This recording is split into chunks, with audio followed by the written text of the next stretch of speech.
Halo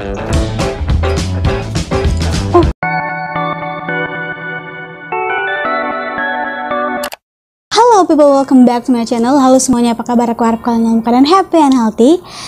Hari ini, di video kali ini aku mau ngeriak lagi di salah satu aplikasi andalan aku di Goodreads. Dan hari ini tuh seperti yang kalian lihat di judul, kemarin kan aku itu sudah mereaksi atau baca komen-komen dengan bintang 1 di Goodreads. Dan buku-buku itu menurut aku adalah buku bestseller, buku yang keren, bagus. Pokoknya menurut aku udah bintang 45 lah. Tapi ternyata masih ada aja yang kasih bintang 1 dan bintang 2. Now, today in this video I will reviewing atau aku akan baca beberapa komen atau rating dengan rating 4 atau rating 5 gitu. Tapi yang bikin serunya adalah buku-buku ini adalah buku yang sama sekali tidak aku ekspektasikan. Dalam artian buku ini itu bukan genre bacaan aku, bukan spesifikasi genrenya, cuman lebih ke tipikal. Karena di buku ini itu, for your information, ini bukunya kebanyakan romance. Dan you guys know that I love romance genre. Aku suka genre romance. Dan bukan seperti itu alasan aku bikin video ini. Maksudnya bukan berarti aku suka romance, tapi aku suka all of the books that romance genre gitu. Jadi aku tuh nggak terlalu suka juga yang genre romance yang minye-minye, nggak semua gitu. Dan hari ini aku akan membaca beberapa komen yang positif, yang membangkitkan rasa percaya diri, membangkitkan rasa motivasi, dan pokoknya yang positif-positif lah di Goodreads. Sampai sebelum videonya, jangan lupa untuk subscribe, like, dan share ke media sosial yang kalian punya biar aku semangat buat videonya. Oke, jadi without any further ado, buku pertama yang akan aku baca komennya itu bukunya judulnya Aroma Karsa karya Di Lestari. Kalian sudah tahu kan kalau Aroma Karsa ini dulu tuh booming banget, sempat hektik banget, dan banyak banget yang suka dengan buku ini. Dan aku lihat di Goodreads, rating buku ini itu mencapai 4,45 bintang. Dan aku bisa dibilang gak terlalu mau untuk baca buku ini, gak terlalu mengekspektasikan untuk baca buku ini. Seperti itu. Jadi keseruan di video kali ini tuh, sekali lagi aku akan kasih tau kalian kalau aku akan baca komen-komen rating-rating di Goodreads dengan bintang 5, bintang 4, tapi dengan buku-buku yang mungkin gak akan aku baca gitu, atau gak terlalu aku suka. Tapi sebelumnya disclaimer, ini udah mau baca tapi masih disclaimer. Aku akan disclaimer dulu bahwa video ini tidak bertujuan untuk menyinggung, mencaci maki, atau mencela, atau menjatuhkan, atau apapun namanya itu sebuah atau suatu pihak. Oke, so langsung aja. Jadi aku seperti biasa aku blur namanya. Di sini dia kasih rating 5 gitu. Dia bilang, "Wow, I love this book. Beautifully, Di Lestari captures the character Jatiwesi Raras Prayagung dan Tanaya Suma, a swam to the ocean of imagination. The setting was awesome. Fully, I love this book. Thank you Mbak Di." Dia mengekspresikan buku ini dengan sangat antusias banget. Jadi dia tuh suka banget kayaknya dengan buku ini. Next, sama di buku Aroma Karsa, di sini dia kasih bintang 4. "Wow, at the beginning it's just as simple as ordinary romance novel." Ya, ini kayaknya romance novel ya. "Then suddenly transform it into a wonderful fairy tale." Sepertinya kayaknya ini adalah buku fantasi. Correct me if I wrong. "And I'm waiting to the sequels." Oh, ada sequelsnya ya? Tolong komen di bawah kalau misalkan kalian tahu sequel dari buku ini. Next, di sini dia kasih bintang 5. Dia bilang, "This is my first book by Dewi Di Lestari. Honestly, I have this piece because my friend often talk about upcoming book called Aroma Karsa like a lot." Dia bilang di sini itu banyak banget temannya yang membicarakan buku ini, segitu antusiasnya. Terus, "I was a bit skeptical at first, but let me tell you, I fell in love right away after read 2 page of it." Oh, dia sudah suka dengan hanya membaca 2 halaman gitu kalau nggak salah. Di sini dia bilang, I love the way Miss D observed the conflict and details of each character in the book. Her writing style did give me a full picture of place or situation which told. She gave an extra card towards plot situation. Plotnya dia suka.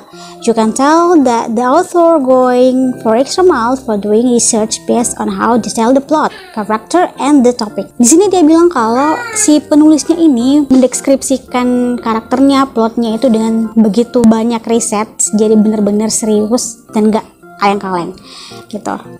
Next mah bukunya dia kasih bintang 5. Dia bilang di sini very recommended book for you who loves fiction and adventure. The scene is taken between now and Japanese kingdom and legend back years ago. Hope there will be a second book. Kayaknya ada buku keduanya ya atau belum? I don't know. Okay. Next ini buku dari Andrea Hirata. Judulnya Sirkus Pohon. Aku bukan sama sekali nggak suka dengan karya Andrea Hirata, bahkan aku tuh beberapa kali baca buku Andrea Hirata, tapi di buku ini mungkin aku belum ada rasa atau belum ada seret baca. Dia bilang di sini mungkin novel ini bakal menjadi bestseller di tahun ini. Alur cerita yang khas Andrea Hirata menjadikan novel ini sangat berbeda dengan novel lainnya. Kesederhanaan elemen-elemen yang ada di novel ini malahan menunjukkan kompleksitas sebagai seorang penulis. Saya rasa dia menjadi seorang revolusioner dalam bidang ini. Selain itu, keindonesiaan dan family value dijumpai juga dalam novel ini. Yang pastinya ini recommended Paul katanya gitu. Next sama karya Andrea Hirata. Dia bilang singkat saja, aku suka buku ini, lucu, menghibur, tapi menyentuh dan penuh makna. Ceritanya juga sangat merakyat. Oke. Memang ada beberapa bagiannya sinetron banget. Oke. Oh ya? Oh my god, tidak aku ekspektasikan. Tapi itulah hal yang membuat pembaca jadi gregetan. Ini serius. Oke, I know. Dan bagian akhirnya benar-benar membuatku kaget. Beberapa memang cukup mudah ditebak, tapi ada hal yang membuatku geleng-geleng kepala. Oke, sekali lagi, aku suka. Oh gitu. Next sama masih. Saya peminat Andrea Hirata. Rating yang saya beri sedikit sebanyak ada unsur bias. Dalam Sirkus Pohon ada banyak cerita dan banyak sekali wataknya. Terus ceritanya tidak kosong, watak-wataknya mewakili sesuatu atau seseorang dan situasi. Terus banyak menggunakan perkataan yang jarang didengar, entah bahasa Belitung atau bahasa Indonesia. Banyak tanda tanya yang timbul, seperti cerita yang tidak selesai. Tapi Sirkus Pohon ini katanya satu siri tetralogi. Aduh, katanya. Terus next, personifikasi. Terus buku Andrea adalah buku wajib milik dan wajib dibaca. Di sini banyak banget yang merekomendasikan buku ini. Ini aku kurang tahu, aku nggak terlalu perhatiin ini dapat rating berapa di Goodreads. Oke, next, karya dari PD Baik, Dilan.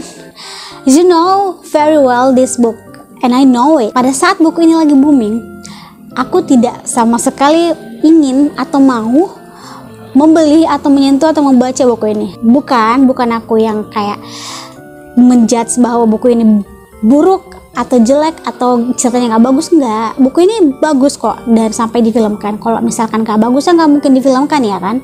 Jadi menurut aku ya seperti di awal aku belum serak aja bacanya. Di sini dia bilang don't judge a book by its cover.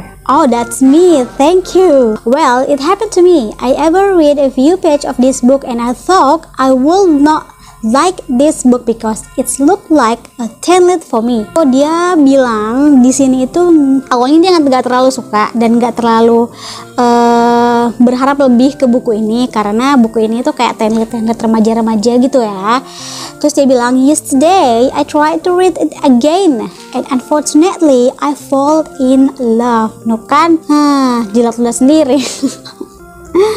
Dia suka buku ini akhirnya setelah baca gitu. I read this book only for 3 hours. Nah, 3 jam cuy dia baca. Gila tuh. This novel is so simple but it can make you wanna fall in love with your crush. Oh my god. Oh really? Dylan and Milia reminds me of some people.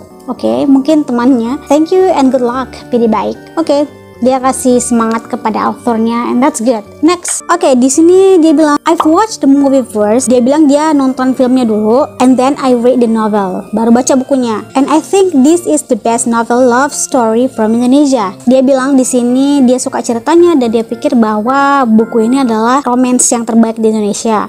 The story is simple. I like the part of conversation of Millie and Dylan. It's so funny, lucu, dan ceritanya begitu simple. It's recommended for all of you. Can't wait to finish reading Dylan 1991. Nah, di sini dia bilang dia rekomendasi lagi buku ini. Banyak juga ya rekomendasi buku ini.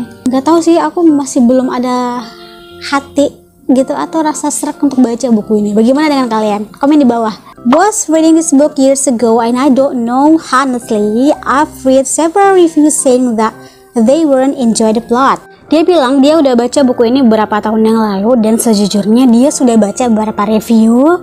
Review itu mengatakan bahwa dia kurang enjoy baca buku ini. And then, this book is overhyped. Well, they didn't completely wrong, and this doesn't deserve all the spotlight it gets. But for me, personally, I want to give a huge credit to this novel. Dylan somehow has set the foot on the maximum perfect image of a high school boy in my imagination. Jadi dia itu cukup suka dengan buku ini gitu, dan kayak dia tuh membayangkan hal-hal yang sempurna di dalam buku ini. Next, buku yang terakhir ada judulnya Flavor of Love karya Aldi Mas. Di sini dia kasih rating 4. Dia bilang, jujur novel ini tidak seperti yang aku bayangkan pada awalnya. Secara buku ini gak terlalu tebal, jadi aku mengira isinya bakal biasa aja. But by the fact, I make a mistake. Then I got surprised. Novel ini terasa light tapi tetap berbobot. Aldi Mas berhasil menciptakan kesan bahwa hidup memang harus serius tapi juga nggak seberat yang dibayangkan. Just follow your path and then you will find that everything that you need along the way. Nilai plus yang lain dari buku ini adalah kemasan ceritanya yang unik, so it's uneasy to forget. Aku rasa buku ini terlalu banyak kata-kata yang tidak diperlukan gitu, dan banyak kalimat-kalimat yang boros. Jadi aku rasa baca buku ini tuh cukup buat aku boring dan tidak terlalu banyak ekspektasi tinggi ke buku ini. Next, ini novel tampilan luar dan isinya bener-bener manis. Penulisnya juga pinter dengan ngelengkapi si novelnya dengan postingan blog dan komen-komen yang bikin aku berasa ngintip blognya beneran. Yes, di novelnya ini ada kutipan blog-blog, dan di blognya itu kayak banyak banget interaksi-interaksi antara penulis dan pendatang-pendatangnya. Jadi kayak seru juga sih sebenarnya. Ceritanya tentang lelaki dan komitmen. Isu kalau lelaki itu kebanyakan takut untuk mengikat diri mereka dengan komitmen dan merasa nggak bakal bebas setelah menikah nanti betul-betul tergambar jelas di sini. Secara keseluruhan, aku suka dan puas sekali membaca novel yang satu ini. I don't think so. Next, di sini dia kasih rating 3,5. Tengong-tengong banget, 4 aja napa. Cukup bisa membuatku mau membaca sampai akhir cerita. Gaya bahasanya cukup mengalir, dan Mas Al sini berhasil membuat karakter perempuan yang sangat nyata. Terus, apalagi penulisnya mengambil sudut pandang orang pertama. Oke, ya, that's right. Hebat loh, jadi tertarik pengen baca novel Mas Al yang lainnya. Anyway, nilai tambah dari novel ini juga Mas Al memberikan banyak sekali pesan moral secara tidak langsung. Good job. Oke, di sini aku bisa tarik kesimpulan bahwa banyak juga yang suka buku ini, dan banyak yang menilai bahwa buku ini banyak moralnya gitu. But I don't think so. Mungkin ada, tapi aku nggak gitu, aku nggak notice gitu. Oke, people, itu dia beberapa komen positif. Rating 4, rating 5 di Goodreads. Tapi buku-buku ini tuh mungkin prefer I don't read gitu. Aku pilih nggak baca dulu buku ini. And that's it. Sampai sini video aku. Thanks for watching. Have a nice day. See you next video. Bye bye.